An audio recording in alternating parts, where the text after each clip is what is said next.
Buenos días, amados. Dios les bendiga. Damos gracias a Dios por un día más, ¿verdad? Un día más en las manos del Señor. Amén. Gloria a Dios. Pues, amados, me gustaría darle otra vez en la cabeza al mismo clavo.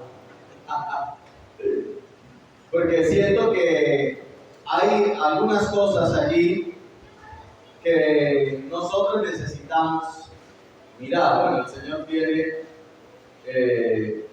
por todas partes en su escritura donde hablar, ¿verdad? Pero hemos analizado en estos días atrás lo que es la primera parte de la intervención de Juan el Bautista, ¿verdad?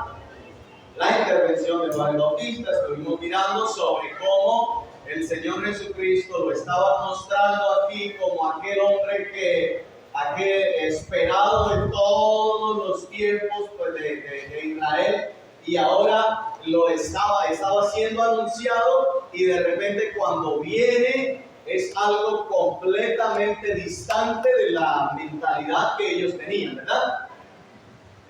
Incluso el mismo Juan se confundió precisamente por eso.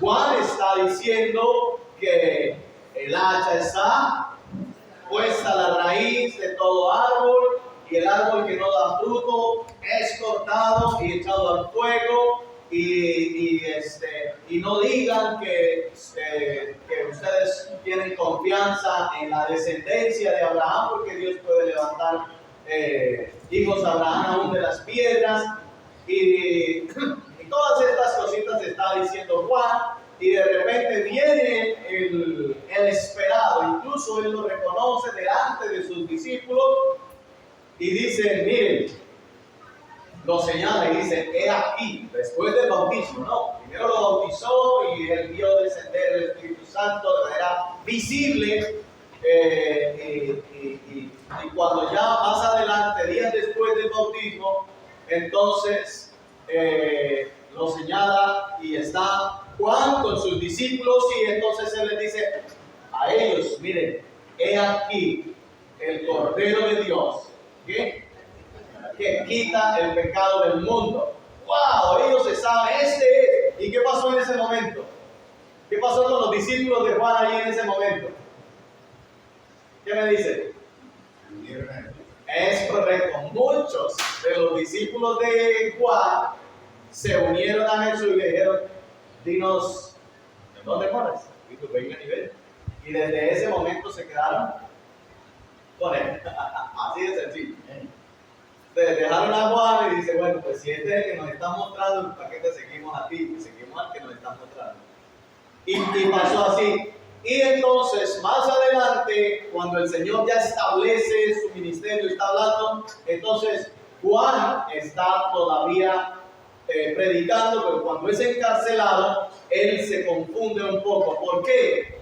Porque lo que a él le había sido dada, la palabra que Juan hablaba no era de él, era la palabra del mismo Dios, ¿sí? Por eso dice, no dice voz del que clama en el desierto, sino voz de uno que clama en el desierto. Es hablando del Señor Jesucristo, ¿verdad? Que era la palabra de Dios la que estaba clamando en el desierto, no era Juan el que estaba clamando en el desierto, era Dios quien estaba clamando desde el desierto.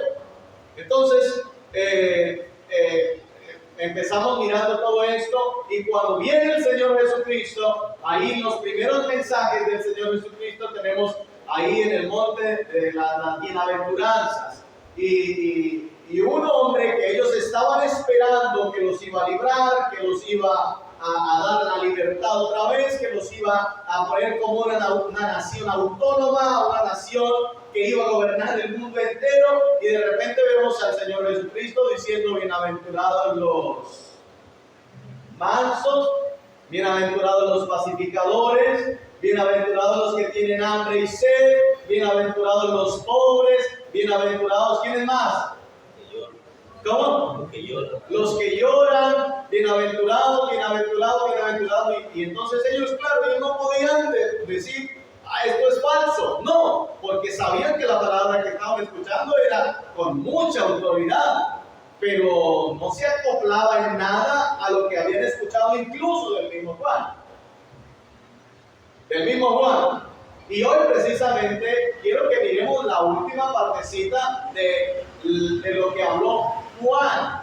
En este contexto que hemos estado mirando ahorita, ¿qué fue lo que habló Juan? Juan dijo al final, cuando le preguntaron si él era el que había de venir, él dice, no, el 3:11, Mateo 3:11, dice, yo a la verdad os bautizo en agua para arrepentimiento, pero el que viene tras mí, cuyo calzado yo no soy digno de llevar, es más poderoso que yo, él os bautizará en Espíritu Santo y fuego. Escuchen, esta es la partecita. Su aventador está en su mano y limpiará su era y recogerá su trigo en el granero y quemará la paja en el fuego que nunca se apagará. Son parte, o esta es una analogía muy hermosa, ¿verdad? Una analogía muy hermosa de lo que pasaba en la antigüedad cuando se recogía la cosecha de trigo. Usted no puede decir que usted es trigo, pero sí podemos hacer una analogía con lo que es el trigo, ¿verdad? ¿O usted es trigo? No, nosotros somos seres humanos, ¿verdad? Si nosotros nos comparamos con el trigo, estamos haciendo una analogía, lo que pasaba o lo que pasa cuando se recoge esto. Ahora, el Señor, Juan está diciendo, ese que viene detrás de mí, que es más poderoso que yo, él mismo separará la paja de el trigo. Y él dice, su aventador está en su mano. Yo creo que, bueno, yo no conozco mucho de cosechar, de sembrar y de cosechar. No sé cuántos tengan aquí experiencia en cosechar y sembrar, pero en algunos momentos he visto cuando el frijol, cuando recogen el frijol, él viene pues obviamente en las cubiertitas, ¿cierto? Viene así en cubiertas y entonces tienen que esperar que se seque. La mayoría arrancan. Estuve por ahí en Ocaña, en una finca, donde arrancaban el frijol y ahí mismo lo dejaban. Arrancan el frijol y lo dejaban ahí mismo. Así lo vi yo que lo hacían. Arrancan la mata y la ponen con la raíz para arriba y dejan allí la cuestión. Obviamente que eso tratan de recogerlo cuando está más hacia el verano. Yo le decía, pero ¿por qué dejan ahí los frijoles? Decía, esperando que se seque. Yo le digo, pero así no se puede consumir. Sí, claro, pero dígame, ¿quién se va a poner cubiertica por cubiertica a abrir esto hasta juntar un bulto? Y no solo un bulto, si hay 2 o 3 hectáreas, imagínense cuánta gente necesita usted para abrir cubiertica por cubiertica. Entonces, ¿cómo se hace? Entonces, ellos agarraban el frijol y después, cuando ya el sol, claro, ya al no tener la vida de la matica se secó, la carpetica comenzaba a secarse, la cubierta. Y cuando ya estaba bien seca, ya se pone tostada. Entonces la echaban en un piso así inmenso que tenían, pero antes le ponían unos costales debajo, un costal inmenso que unen ellos y lo ponían así. Y entonces agarran de este lado y tapan también por acá y comienzan entre 2, 3 o yo no sé cuántos según la cuestión, y comienzan con una vara inmensa, larguísima, y comienzan y otra vez, eso lo vi yo, pero de ahí para allá no sé más. El que sepa cómo con mi papá sembraba frijol por allá, pues yo no sé si era la misma técnica o no. El asunto es que eso lo vi yo. Ahora, cuando ellos terminaban o sea, ya lo tenían un tiempo de estar allí aporreándolo, entonces abrían otra vez y miraban toda la cuestión y veían que todavía le daban vuelta y seguían otra vez aporreando. Al final, esta ya quedaba más fácil, porque todo ese tramo se hacía arriba y ellos lo quitaban fácilmente y bueno, ya. Ahora, aquí cuando se habla del trigo, pasa lo siguiente: después de que él ya está seco, yo estuve averiguando, si ustedes han recogido trigo, ustedes complementan por favor, porque no sembré ni vi cómo se recogía el trigo. Pero lo que sí estuve averiguando, cómo era la cuestión, y resulta que ellos agarraban el trigo y después de que también está seco, que la cuestión está seca, él queda con una... Cada granito queda metido en una... Sí, pero entonces hay una espiga y dentro de la espiga está llena de puros granitos. Pero cada granito tiene una... ¿Cómo? Sí, como una cosita. Cada granito de trigo, como el arroz.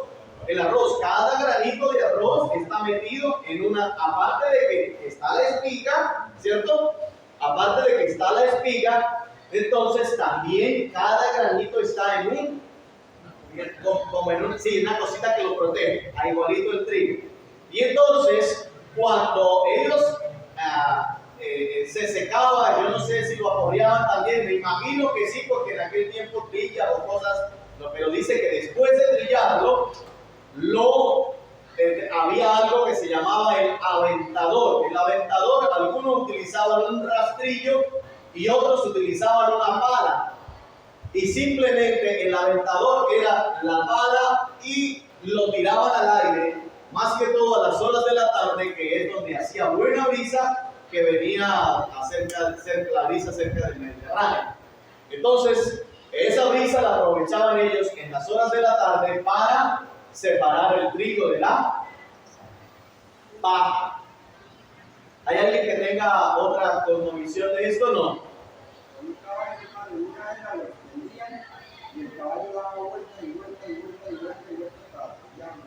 Para trillarlo, pero ahí quedaba junto con la pajita. Se avienta al aire. La bala y... Nosotros no cultivamos trigo ni arroz, pero cultivamos mucho el millo. Millo. La familia de sorgo. Parece de sorgo, el sorgo es bajito y el millo sí crece y echa un trigo así grande.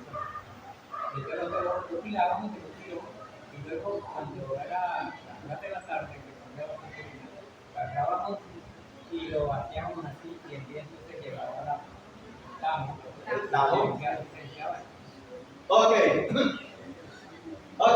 resulta que esta analogía, escuche, la está utilizando Juan el Bautista para decir que el Señor Jesucristo, que es mucho más poderoso que él, y por obvias razones lo estaba diciendo, él decía que él iba a hacer eso, pero el Señor Jesús no se iba a poner a separar trigo de la paja. Él estaba diciendo que iba a hacer.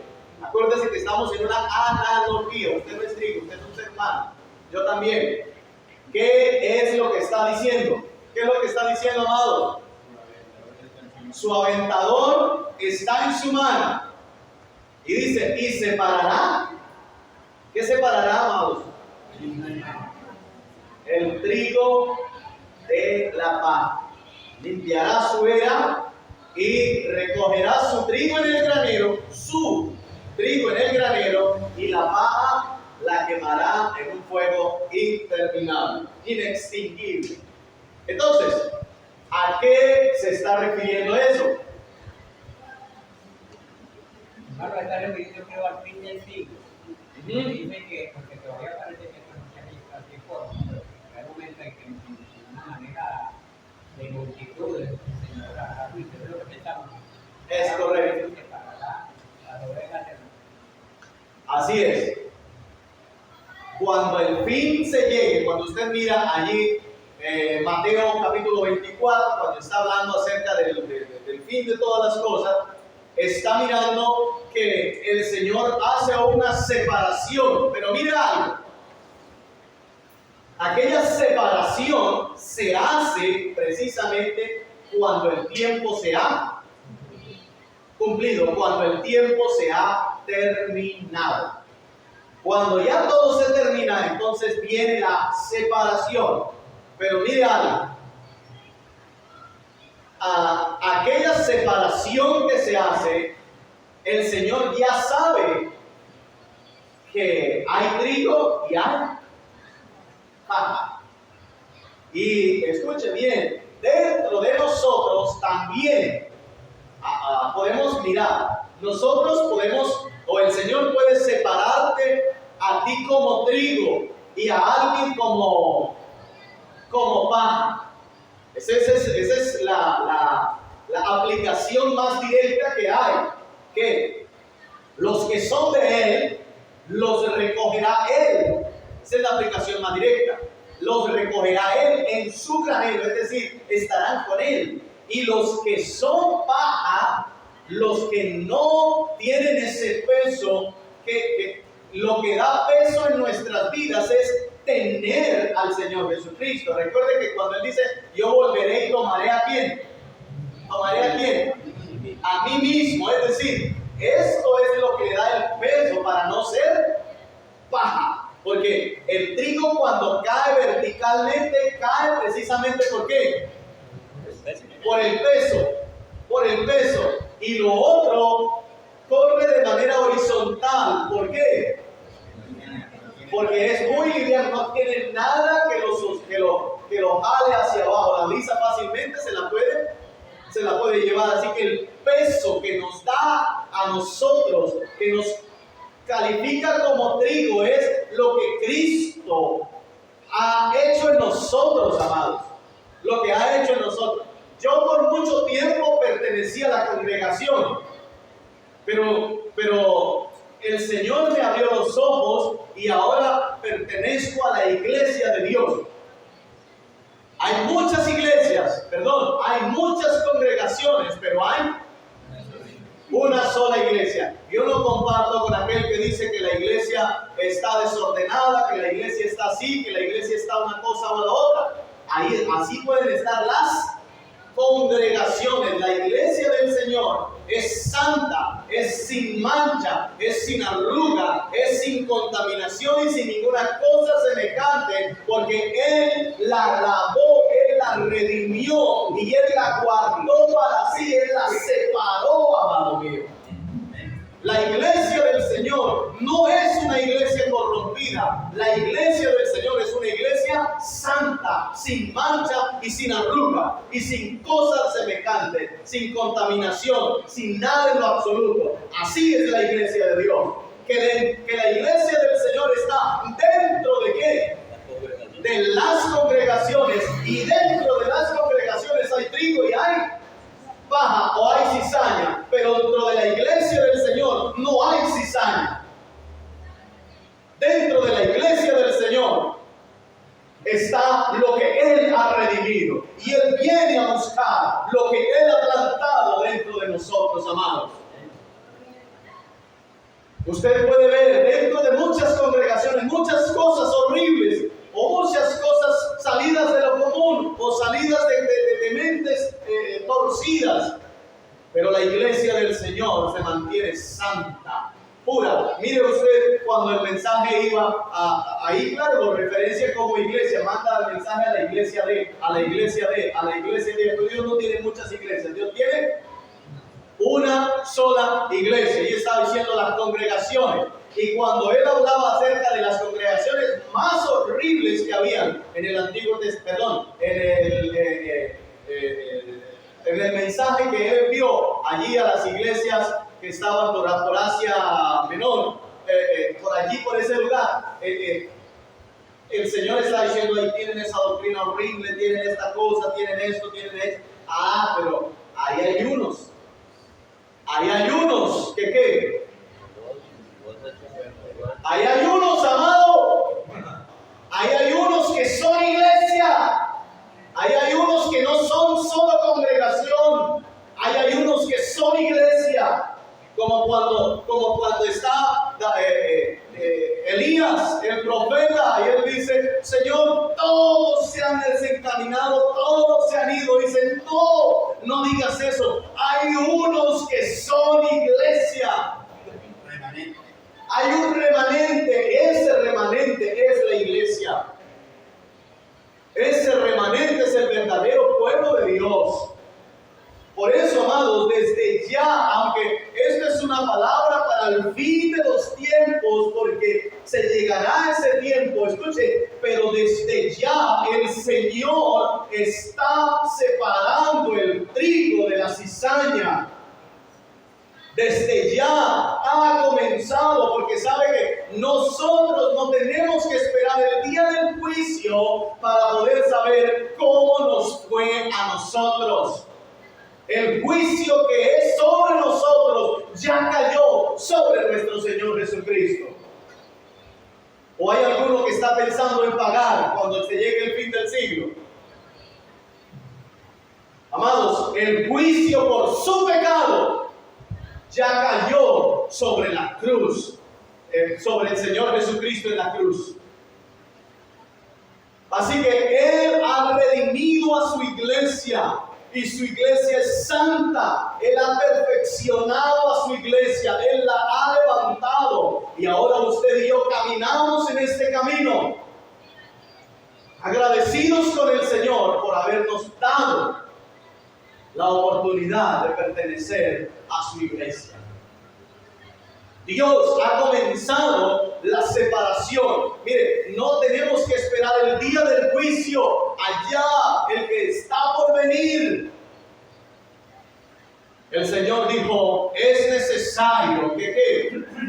Es necesario que ¿qué, amados? Que el juicio comience por la casa de Dios. Amados, en el juicio, el día del juicio, para usted y para mí, ya comenzó. Porque Dios sabe el Señor los que son suyos. Sabe el Señor los que son suyos. Y el que es de Él se aparta de iniquidad. Eso es claro, concreto de la palabra de Dios. Así que el Señor dice, Juan dice, su aventador está en su mano y limpiará su era y recogerá su trigo en el granero y quemará la paja en fuego que nunca se apagará. Todos sabemos que al fin de los siglos, todo el que esté en Cristo, este no irá a condenación. No irá a condenación, pero yo le digo, usted tendrá la vida o usted tiene vida. Amado, ¿usted tendrá vida o tiene la vida de Dios? Tiene la vida de Dios. Dice que no vendrá condenación, mas ha pasado de muerte a vida. La vida, amados, nosotros entendemos por vida el estar aquí, pero en cuanto a la vida espiritual es aquella separación entre Dios y los hombres. Y si usted y yo ya tenemos aquella relación con el Señor, claro, lo que tenemos hoy no es comparable, porque ahora dice, nosotros avanzamos por fe. Por fe estamos sentados en lugares celestiales. Sin embargo, hoy estamos aquí. ¿Cuántos están sentados en los lugares celestiales con Cristo? Amén. Sin embargo, estamos aquí. Pero el asunto es que cuando el Señor complete su obra en nosotros estaremos presentes al Señor, aunque estemos dentro de un cuerpo, aunque seamos vestidos de un cuerpo. Este cuerpo no nos separará, no nos distanciará del Señor. Hoy este cuerpo nos cubre o cubre al Señor de nosotros. Dice la palabra que cuando estamos en este cuerpo estamos ¿qué? Ausentes del Señor. Pero una vez dejamos el cuerpo, ¿qué pasa? Presentes al Señor. Es decir, este cuerpo es un aislante de ver las cosas realmente como son. Pero cuando usted y yo seamos investidos de este nuevo cuerpo, de esta nuestra habitación celestial, será aquel cuerpo, la gloria del cuerpo de nuestro Señor Jesucristo. Y esto ninguna persona puede verlo. ¿Por qué? Porque todo el mundo dice, toda la gente muere y nunca más la volvimos a ver. Entonces, lo que están diciendo son puras fábulas, puras cosas. Algunos, otros por allá creen que en la reencarnación, que se murió aquí, reencarnó en cualquier, puede ser otro humano o otra cucaracha o lo que sea que reencarne. Y toda esta cantidad de cosas que el enemigo ha inventado para distraer nuestros sentidos o los sentidos de los que no creen todavía, para que les parezca relativo el evangelio con cualquier filosofía que haya en esta tierra. Pero la realidad de las cosas, amados, es que cuando usted y yo nos ponemos realmente a pensar cómo estamos nosotros formados, simplemente es una maravilla, maravillosamente hechos ustedes y yo. Aunque hay algunos más hermosos que otros, pero la función del cuerpo es perfecta. Perfecta. Es una armonía. Y que días hablábamos con mi papá acerca de, bueno, si usted tiene aquí un robot no simplemente piensa y se mueve cualquier dedo, no. Para que esto se mueva, si es con presión, tiene que haber una máquina, tiene que haber un procesador, ¿sí? Y aquí una máquina que es la que genera ese movimiento. Pero el asunto es, usted en su cabeza ordena que se mueva el dedo meñique, ¿sí? ¿Cómo sabe usted cómo hace la información que está aquí para que el dedo meñique haga caso a eso? ¿Cómo, hermano? Claro, hay una conexión, pero el tendón no viene desde la cabeza. ¿El tendón desde dónde está? En el brazo y al codo. Y la información está aquí. Ahora, para que viaje de aquí a acá, mire, cuando yo estoy mirando un poquitito sobre eso, tiene que ir directamente a la columna, porque por dentro de la columna es que va toda la información a cualquier parte del cuerpo, incluso a los mismos gestos que usted haga en la cara, va primero a la columna y de la columna va a cualquier parte de su cuerpo. Hay gente que puede hacer cosas asombrosas, gente que puede mover las orejas hacia adelante y hacia atrás. Las orejas, yo lo más que hago es mover las cejas. Mover cualquier parte del cuerpo y la tienen entrenada. Si, yo creo que de aquí todos no, yo no soy el único que no puede mover las orejas. Yo creo que son menos los que mueven las orejas. ¿Usted mueve las orejas? ¿Sí? Mire, ¿quién más puede mover las orejas? A ver, hay una bobadita, pero preguntémosla. ¿Hay alguien? Bueno, una. El hermano Juan mueve una. ¿Usted mueve las dos? Él mueve las dos. Yo no muevo ninguna. No se las mueve usted. ¿Hay alguien más? Hermano también. Ok. Bueno, eso son cosas que las pueden hacer y está la información ¿dónde? ¿O las orejas se le mueven solas? No, es una información. Mire, yo no he aprendido a hacer eso. Yo muevo las cejas de manera independiente, claro, y de repente alguna otra cosita, sí, pero hay algunas especialidades que tienen ciertas personas, ¿sí? Voy a ver, y aprendí al hermano Juan, que podemos estar en el sol más caliente, que usted me dice, póngase como si tuviera frío, y de una vez, hay como una información en el cuerpo, y nos ponemos como piel de gallina, así, piel de gallina se llama, ¿cierto? No es que pongamos la piel de gallina, pero así toda... ¿Cómo? ¿Cómo dice? Griso, erizado. A ver, la palabra más que ya como que la piel de gallina no funcionó.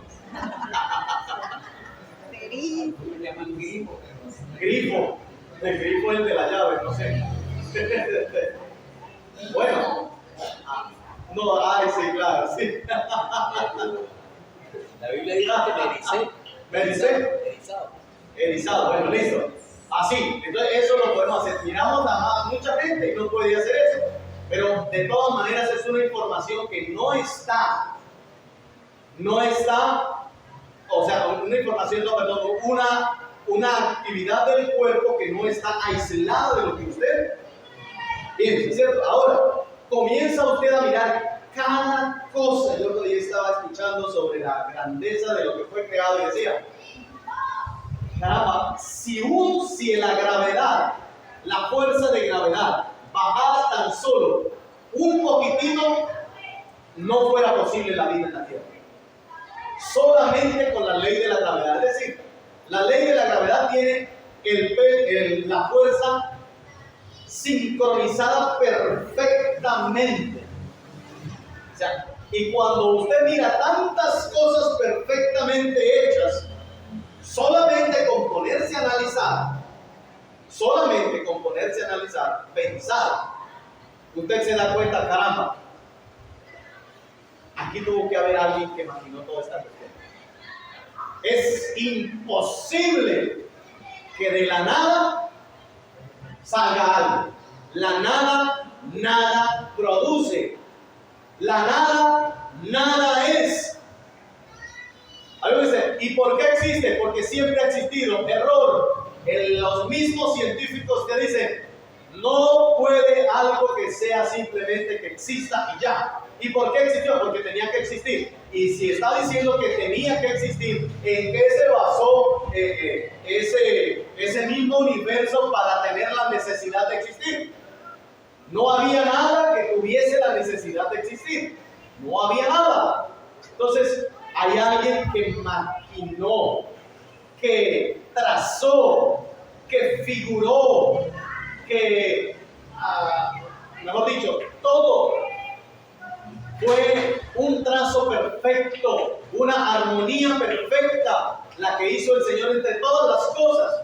Caramba, si todo esto, amados, el Señor lo dio, y usted pensando, yo pensando, nos ponemos a mirar y decimos, caramba, esto lo tuvo que haber hecho alguien. Entonces, cuando miramos acerca de ese alguien que es no conocido para nosotros, y alguien o el mismo Señor abre nuestro entendimiento, entonces todo lo que Él dice es cierto. Si el que creó esto dijo algo, todo lo que dice es cierto. No podemos, hay alguien que dijo, ¿tú sí crees que un Dios que hizo este mundo tan inmenso, y que tiene que tener el cuidado de que cada cuestión se mantenga dentro de la órbita que Él la creó, ese Dios que hizo tantas cosas, se pone bravo porque yo le pongo más aceite? O sea, mirando toda esa cantidad de cosas que hizo en esto, y le dice el pastor, dice, mira, si tú crees en Dios y crees que el mundo lo hizo Dios, todo lo que dice Dios es cierto. Y si Él dice que no te des al vino, pues es mejor que le hagas caso. Sencillo. El Señor no te dice que creas en Él el 99%. Cuando creas en Él, vas a creer con toda tu fuerza, con todo tu corazón, con todo lo que tenga. ¿Verdad que sí? Con todo. Entonces, amados, cuando el Señor está hablando de que al fin de todo este camino, al final de todo camino transitado en esta tierra, vendrá el día en que el Señor, después de trillar, recogerá su trigo, separará el trigo de la paja y la paja la quemará. Amado, usted y yo no tenemos que esperar que todo eso acontezca para poder tener aquella seguridad. Vamos un momentico a Mateo capítulo 24, no vamos a leer todo el capítulo.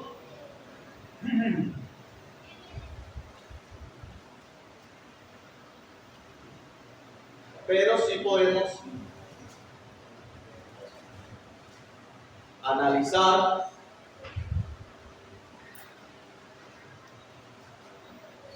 vamos a irnos directamente a la partecita donde en el capítulo 30, en el versículo 36. Mateo 24 está hablando acerca del fin de todas las cosas, ¿verdad? Mateo capítulo 24, nos dice así. Dice, pero el día ni la hora nadie sabe, ni aun los ángeles de los cielos, sino solo mi Padre. Mas como en los días de Noé, así será la venida del Hijo del Hombre.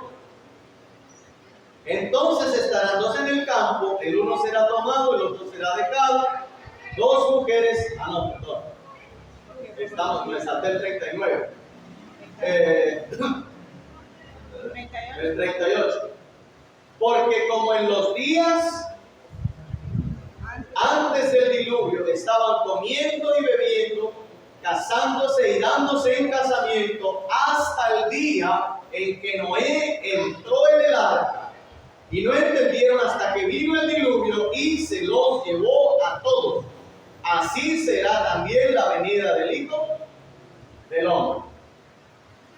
Entonces estarán dos en el campo, el uno será tomado, el otro será dejado.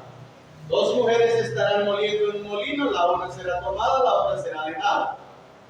Velad pues, porque no sabéis a qué hora ha de venir vuestro Señor. Pero sabed esto, que si el padre de familia supiese a qué hora el ladrón habría de venir, velaría y no dejaría minar su casa. Por tanto, también vosotros estad preparados, porque el Hijo del Hombre vendrá a la hora que no penséis. ¿Quién es, pues, el siervo fiel y prudente al cual puso el Señor sobre su casa para que les dé alimento bueno? Ya esta partecita viene dando a entender otra. Bueno, es la misma, pero la película la podemos tomar hasta el 44. Pero miren lo que dice, que la venida del Hijo del Hombre será como en los días de Noé. Escuche bien. En los días de Noé, todos conocemos que hubo un gran diluvio, ¿cierto?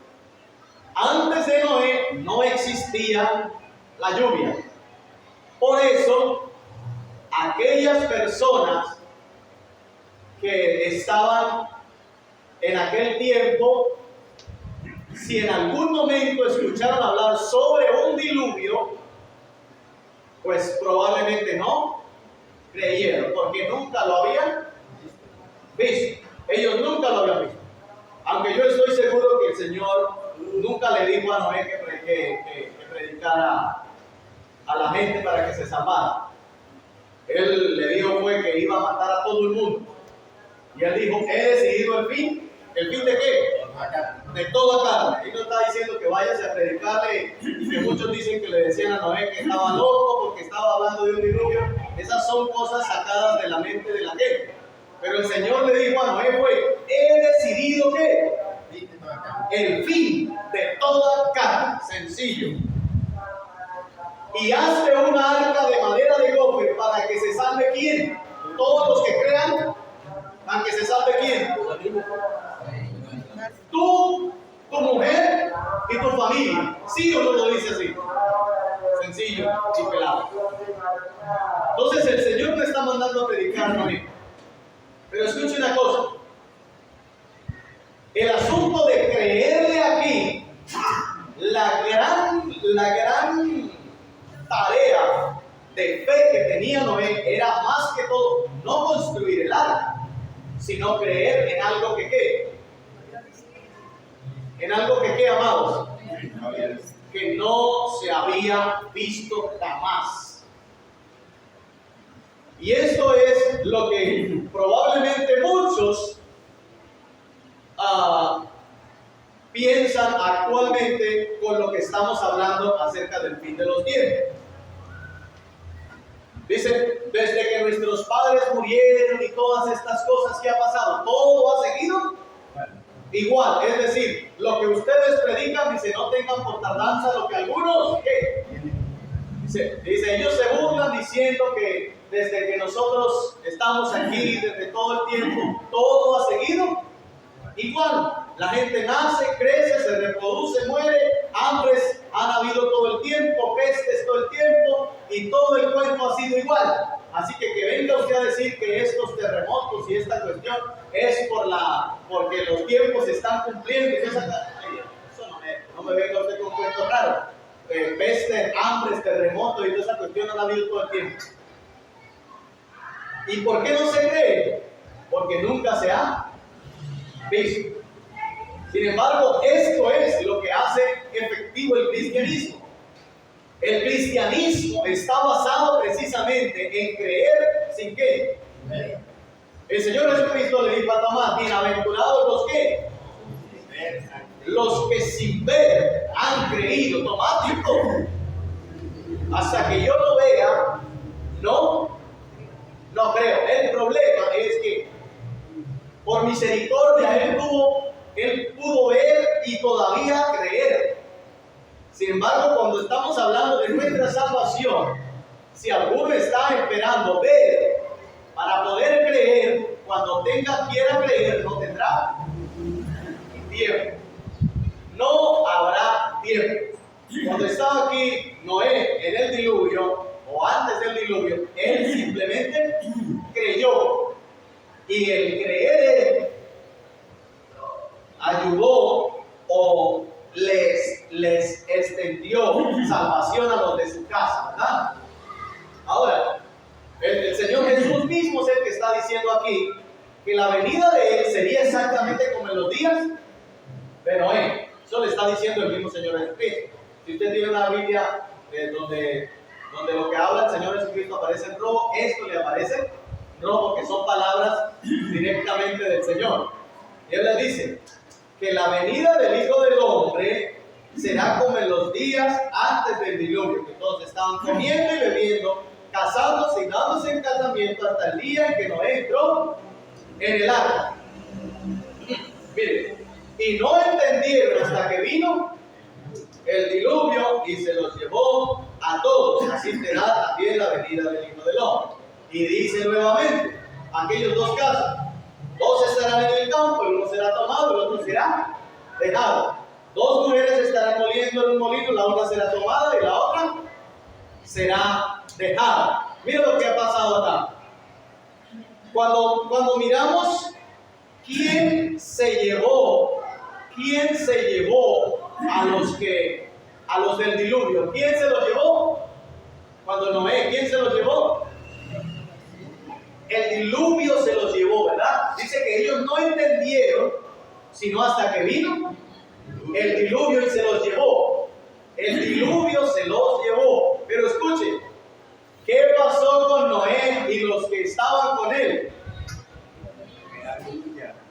¿Qué pasó con ellos? Ellos, para poder escapar del juicio que venía, 7 días antes fueron sacados del contexto de muerte. Fueron introducidos en un arca 7 días antes. Ellos entraron en el arca y ellos entendieron. Se metieron allá, pues están locos. Se encerraron allá en esa arca.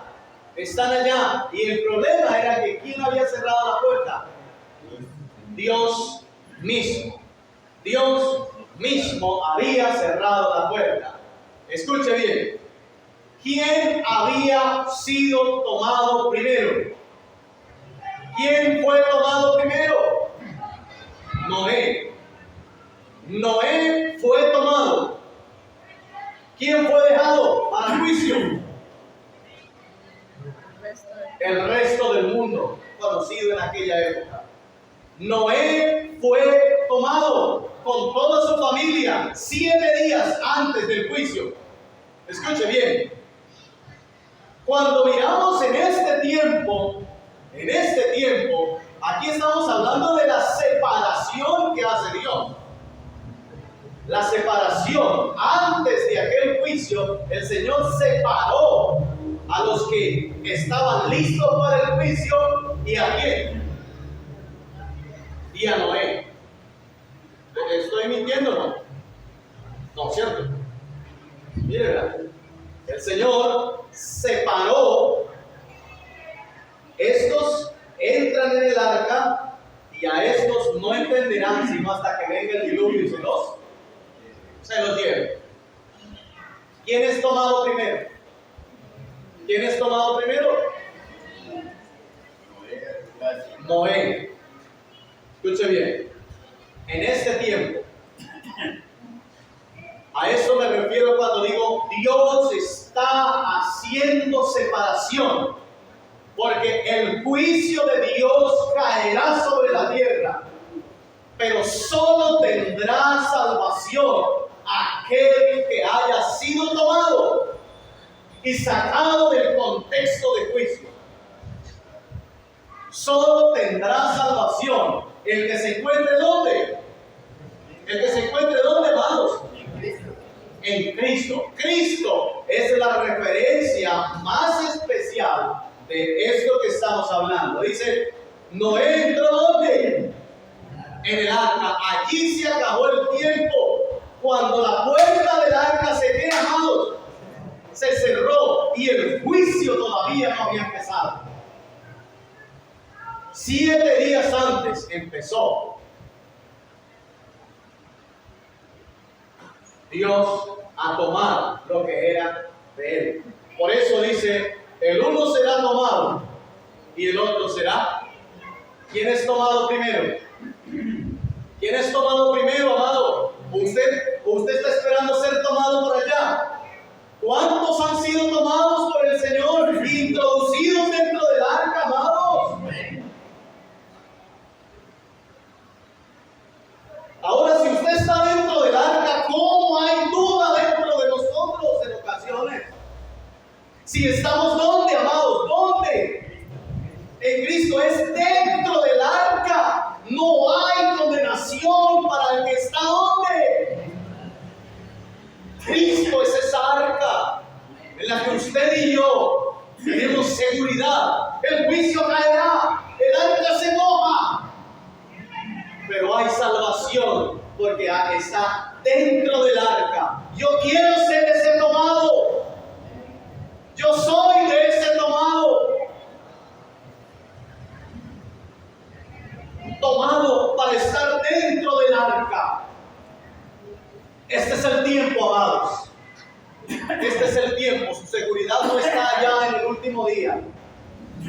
Su seguridad no está en el último día. Su seguridad está en entrar 7 días antes del juicio.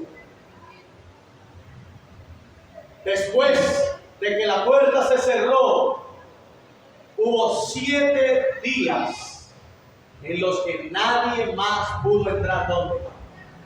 Al arca. Después que la puerta se cerró. 7 días y no había caído todavía la primera gota de agua. Sencillo.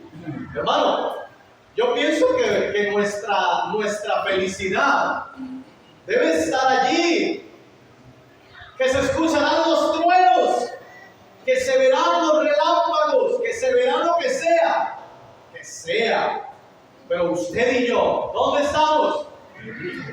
Seguros dentro del arca. Dentro del arca. ¿Cuántos quieren estar allí? ¿O cuántos están allí? Bueno, si estamos amados, si estamos allí, tengamos la plena seguridad que ahí no nos caerá una sola gota de agua. Dentro del arca. Tomados por el Señor. Los primeros que fueron tomados fueron Noé y su familia, porque dentro del el juicio, dentro del juicio, ya no vale. Ya no vale nada. Y ahí es donde muchos, al comparar, dicen, es que yo no creo en eso porque yo nunca lo he visto. En días atrás le estaba predicando a un señor que estaba bastante enfermito y ya estaba, como dice, en los últimos, creo uno que en los últimos momentos, ¿no? Pero después se alientan y siguen otros 20 años. Pues yo no sé, fuimos con la hermana Noema, no sé si siempre se murió o si yo vivo. ¿Se murió? Ok. Yo le predicaba y le decía, pero ¿usted cree en el Señor Jesucristo? Sí, yo creo en Él. Y usted sabe que hay que usted está siendo librado. Sí, yo creo que Dios es el que hizo el mundo y todo eso, sí, claro. Pero usted no sabe que el Señor está abriendo la puerta para ti, pero es que todos somos hijos de Dios. Y entonces yo le decía, pero es que hay algo que se avecina, hay algo que usted y yo tenemos que enfrentar. Y es que usted sabe que hemos fallado delante del Señor. Sí, pero pues todo el mundo falla, hasta los evangélicos. Dígame si usted no falla. Yo le digo, claro. Lo que pasa es que yo tengo un abogado seguro, fiel. Y aparte de eso me enseña a no volverlo a hacer. Me decía, pues es que como nadie ha ido al otro lado y ha vuelto a decir cómo es allá, pues. Y no hubo forma. Simplemente le clamamos al Señor. Si Dios tenía otro vaso que pudiese hacerse entender, para que le pudiese hablar, de todas maneras se fue. Y eso no es trágico. Trágico es no estar dentro del arca. El que muere en Cristo no muere en su pecado.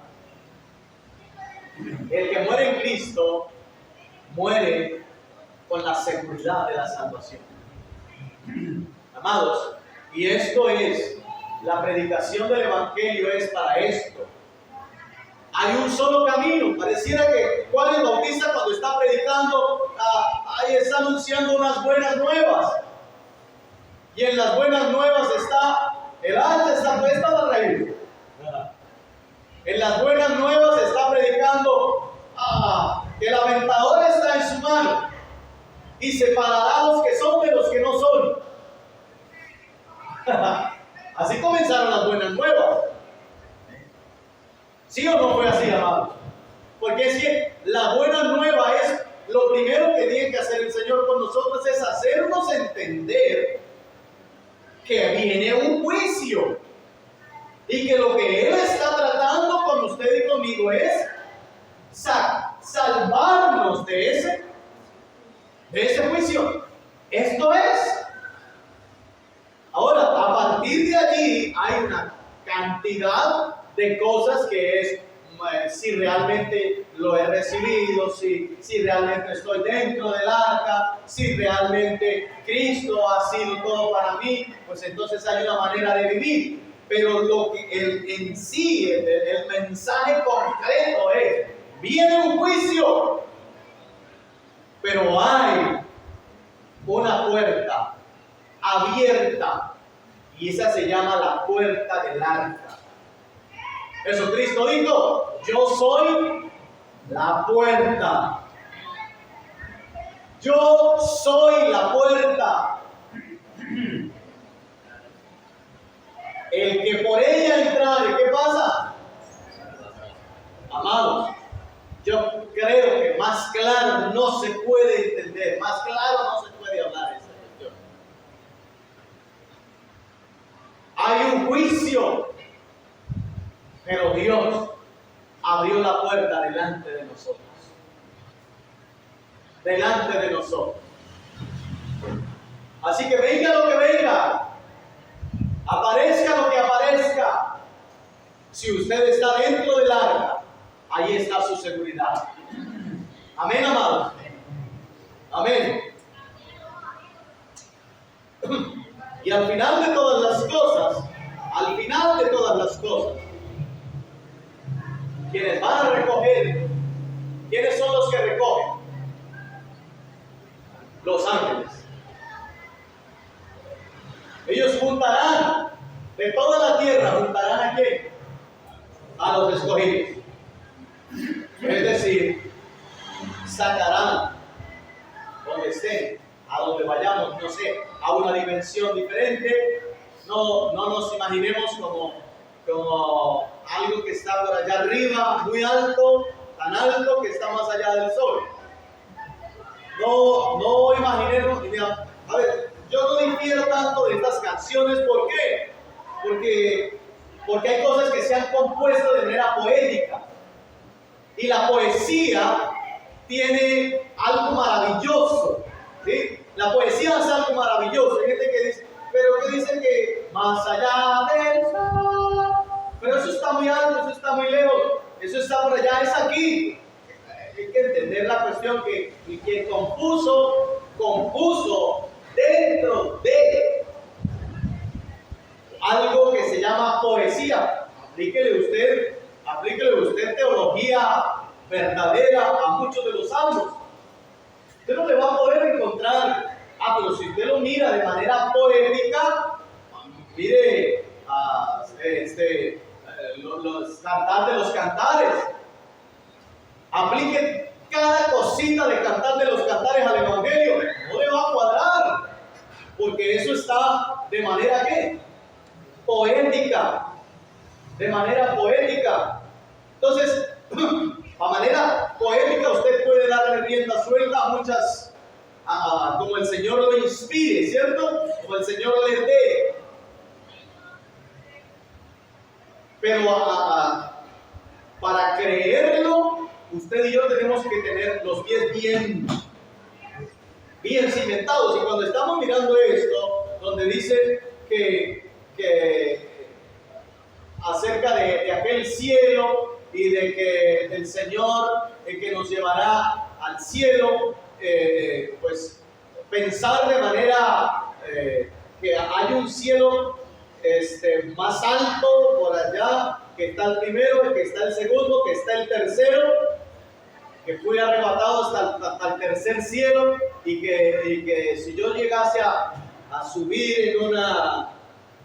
¿Cómo que suben? ¿Qué suben? En una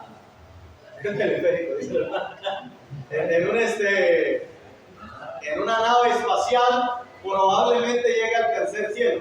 Usted puede andar cualquier cantidad de años luz en una nave subiendo, que a dónde va a encontrar usted el segundo o el tercer cielo. Eso de manera literal es algo que no la podemos ver. Decíamos que miren, este cuerpo nos es una limitante para vivir en la misma, podemos estar en la presencia del Señor, pero presentes al Señor no podemos estar. Pero el asunto es que el Señor, cuando transforma este cuerpo, nosotros podemos estar en la dimensión que vive el Señor. Es decir, lo natural no estará divorciado ni separado de lo espiritual. Es decir, las dos cosas son un propósito de Dios. Hay gente que demoniza lo natural. No. Lo que el Señor hizo naturalmente es maravilloso. Simplemente salga a mirar un paisaje y decir, todo esto se queda aquí. No lo tenga por de menos. Es que el Señor lo hizo y es maravilloso. Tan hermoso que es llegar a una casa adornada con muchas plantas, matas, de cuanta cuestión. Eso es hermoso. Y Leonardo dice amén, amén.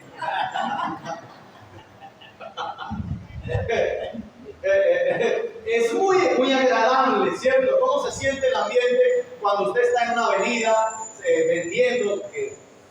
Mi respeto para los que venden en una avenida todo el día en ese solazo con una sombrillita que se expone hirviendo a mediodía y carros para allá y para acá, y no todos son cuatro tiempos, las motos, humo tremendo, ahí pasa el que va al domicilio, ahí pasa un camión bueno, ahí pasa un camión que le suena todo, y así, y está humo, y hay gente, y hay gritos, y hay una cosa, y hay la otra. ¿Cómo siente usted ese ambiente a comparado sentándose debajo de un árbol?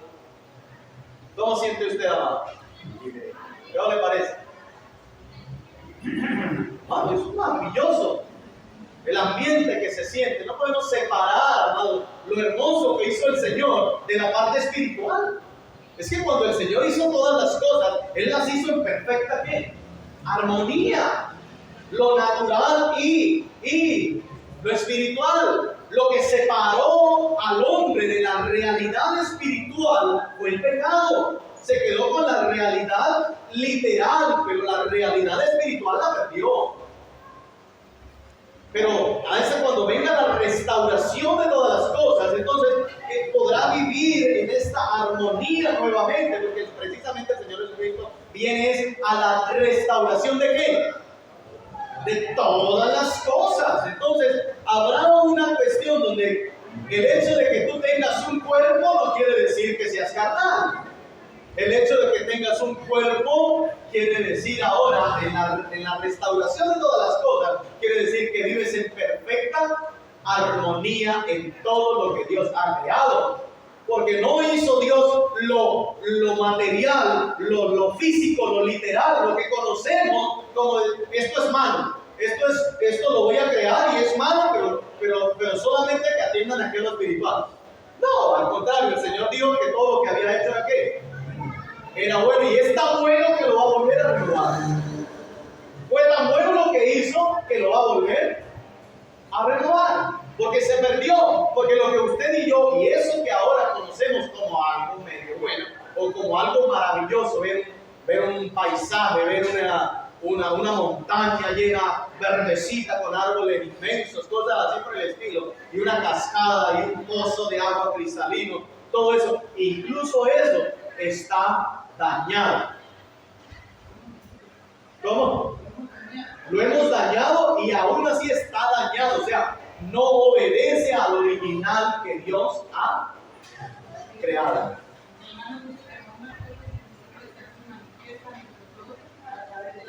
A través de la creación, porque fue maravilloso. Entonces, amados, esto natural, cuando pensamos en algo que estaremos en el cielo o descenderá del cielo, es una dimensión completamente diferente, no es solamente de manera liberal. Ahora, si vas a cantar una canción, algo poética, pues dale rienda suelta, pero nosotros tenemos que tener la seguridad de que es lo que estamos creyendo, ¿verdad que sí?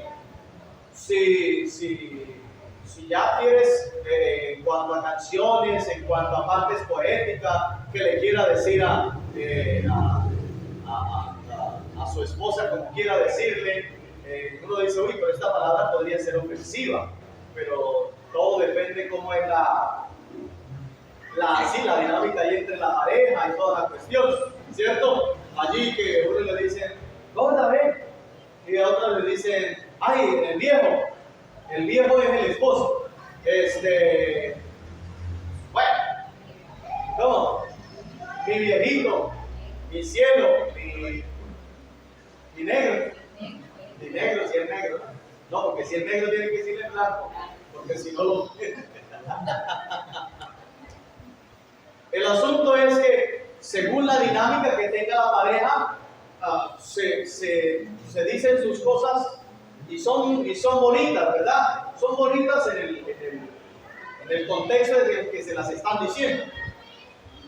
Pues también hay muchos que cuando están hablando del reino, de los cielos y todo esto, le dan como rienda suelta. Hay una canción que me encanta muchísimo de los Voceros de Cristo, que dice algo así como, se me olvidó, la isla. A una isla llena de encantos te oiré amorar. Dígame, ¿dónde está esa isla, hermano? Dígame, por la palabra, dígame, ¿dónde está esa isla? Cálmese. Es una parte poética del hermano. Bella y fragante donde el maestro va a soñar. Allá en mis aves que cantan trinos de amor y repinan por los jardines seré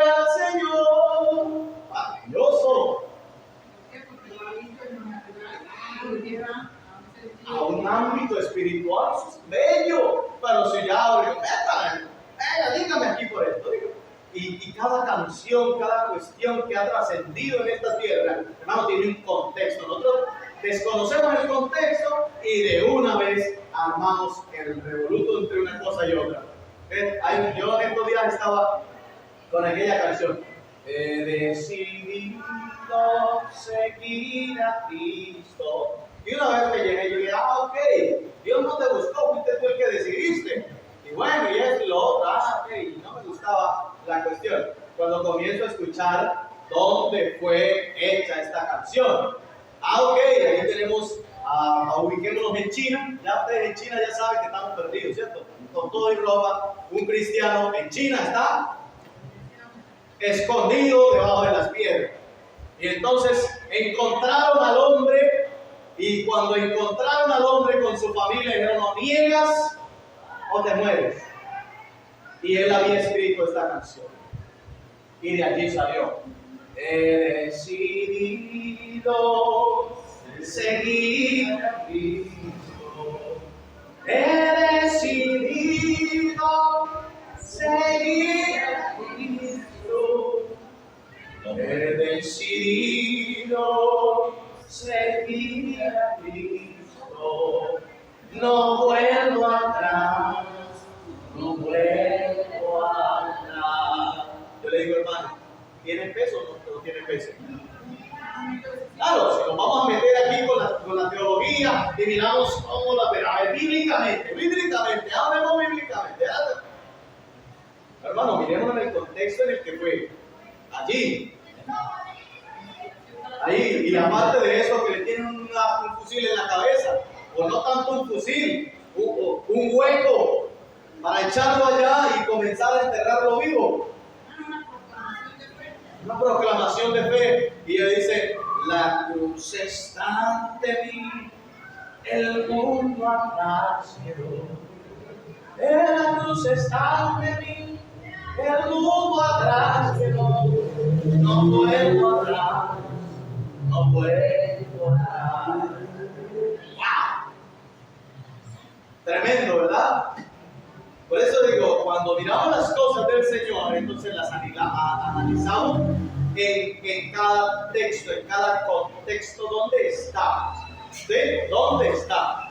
Si estamos hablando de manera poética, no lo llevemos a la manera escatológica. Porque si vamos a mirar ahí, entonces dice el Señor, porque no crean cuando les hablen de que aquí está Jesús, de que por allá está Cristo, que por allá está el Cristo, no crean a nada de eso, porque donde esté el cuerpo muerto, ¿allí qué? Dígame, ¿quién es el cuerpo muerto? ¿Quiénes son las águilas? Ahora,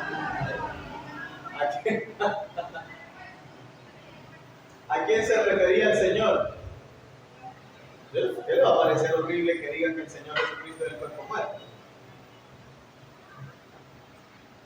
Sin embargo, ese es el punto que está queriendo decir el Señor Jesucristo.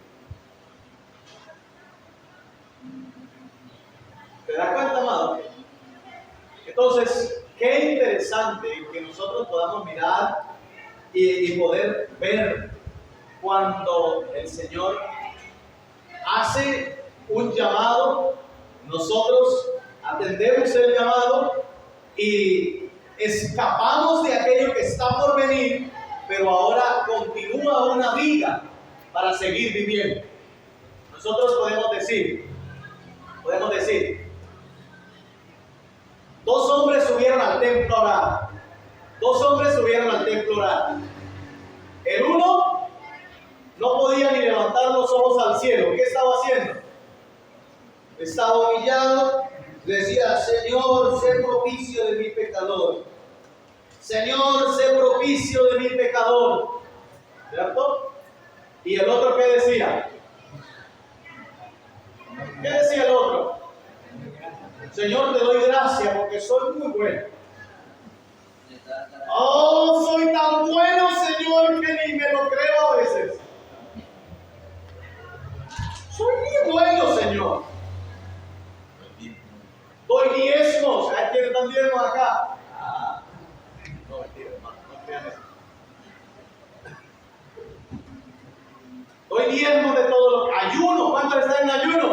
Mira, tampoco. Ayuno 2 veces o 3 veces por semana. Es más, Señor, te doy gracias porque ni siquiera soy como este. Bueno, el Señor dice, yo les digo, ¿quién descendió a casa aquí? Justificado. ¿Quién? El que estaba humillado. Vale, listo. Si se murió, vale, lo logró. Pero dígame si este que fue justificado siguió viviendo otros 30 años más. Si este que fue justificado siguió viviendo 30 años más, dígame, ahora hacer qué? Hacer lo que hacía el otro. Porque el Señor Jesucristo dijo, mire, hagan como dice quién. El Señor Jesucristo, hablando de los fariseos, dijo, hagan como ellos dicen que hagan. No hagan es como ellos hacen. O sea que lo que estaba diciendo el fariseo, ¿cómo estaba? ¿Estaba bien diezmar o no estaba bien? ¿Estaba bien ayunar o no estaba bien? ¿Sí? Hágalo. Pero, claro, si este que fue justificado y bajó a la casa justificado, tenía que continuar una vida mostrando que ha sido ¿qué? Justificado. Mostrando que ha sido justificado. Y ahora tendría que volver a ir al templo, ¿sí o no? Ahora dígame, estando en el templo ahora, ¿cómo es la actitud? ¿Cómo es la actitud? Según el estado de vida. Y llegue ocupado en esa justificación, en esa salvación. Bueno, todo cambia, pero si se hincha, Si se hincha, perdió. Así es. Entonces, mire, el Señor nos ha dado una provisión. No está mal que Él hable del juicio y de la condenación, siempre y cuando usted pueda ver la puerta del arca abierta. Si el arca está abierta, dése prisa a entrar por ella y encuéntrese en Cristo, porque solo en Cristo no hay condenación. Usted tiene que ser tomado de Dios. Usted tiene que ser de los tomados y no de los. Usted tiene que ser de los tomados a estar en el arca. Los primeros que son tomados son los que van dentro del arca. ¿Quiénes son los dejados? ¿Quiénes son los dejados? Miren, los dejados son los que se los lleva el diluvio. El juicio de Dios. Los dejados se los lleva el juicio de Dios. Así de sencillo. Usted tiene que ser tomado y metido en un contexto de seguridad. Y los que son dejados llevarán el juicio de Dios. Así que quiera el Señor que todos los que estemos acá estemos seguros dentro del arca. Amén, amados. Vamos a estar de pie.